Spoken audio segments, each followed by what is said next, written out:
Salut. Aujourd'hui, une petite vidéo venteuse un petit peu. Vous voyez, vous allez entendre le vent qui souffle énormément,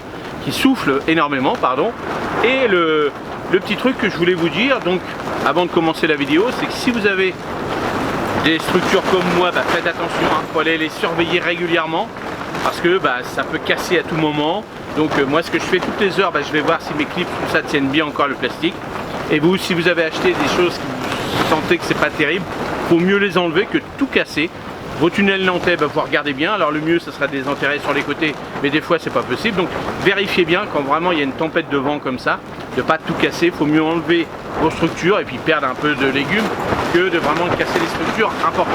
Vous voyez, ça souffle beaucoup. Et je voulais vous dire ça avant de commencer cette petite vidéo qu'on va faire ensemble.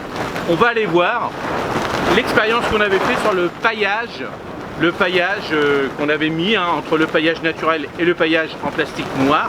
Et on va voir l'évolution et savoir si ça vaut vraiment le coup d'installer ça. Et puis on va voir le résultat. Allez, on y va tout de suite. Alors voilà, donc voilà le résultat, vous voyez. Ici on avait mis 2 rangs d'épinards. Là on avait mis les rangs de salade. Donc vous voyez, régulièrement je désherbe. Puis là, là j'ai pas trop le temps, donc ça m'attend pas, ça s'enherbe. Qu'ici, c'est vraiment, on va dire au moment où j'ai fait les petits trous, qu'il y a du mouron qui repousse.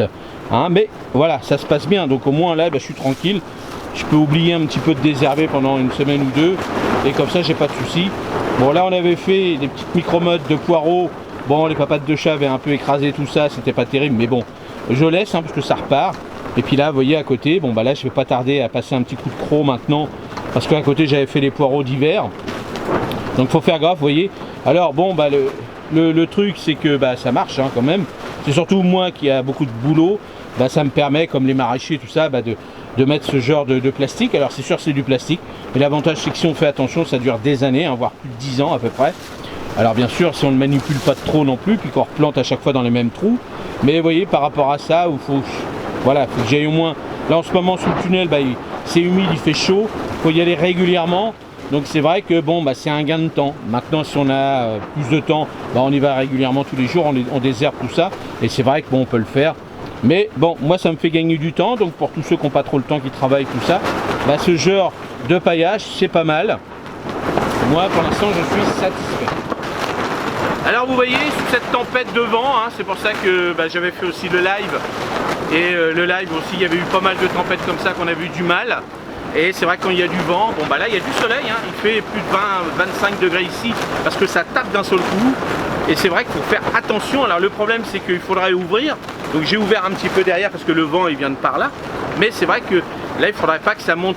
Alors on va dire beaucoup plus en chaleur parce que j'ai pas mal de petites semis. Je vous ai montré que j'avais fait aussi le rempotage des tomates, tout ça. Donc vous voyez, c'est pas facile en ce moment. Entre la flotte qu'on a eue, entre le vent comme ça, donc il faut surveiller tout le temps. Mais c'est comme ça, mon métier il est comme ça aussi. Il faut, comme j'y suis du matin au soir, donc je fais gaffe à tout. Et j'espère qu'on n'aura pas trop de casse, évidemment, surtout pour les structures. Donc voilà le petit paillage que je voulais vous montrer. Puis entre deux, il y a eu le vent qui s'est levé énormément. Donc pour ça j'ai fait 2 petites vidéos. Je vous donne des conseils en plus pour faire attention à votre jardin quand il y a vraiment beaucoup de vent. Allez, j'arrête cette vidéo parce que je pense que déjà c'est très stressant ce vent. Et je vous dis à la prochaine vidéo. Merci, salut!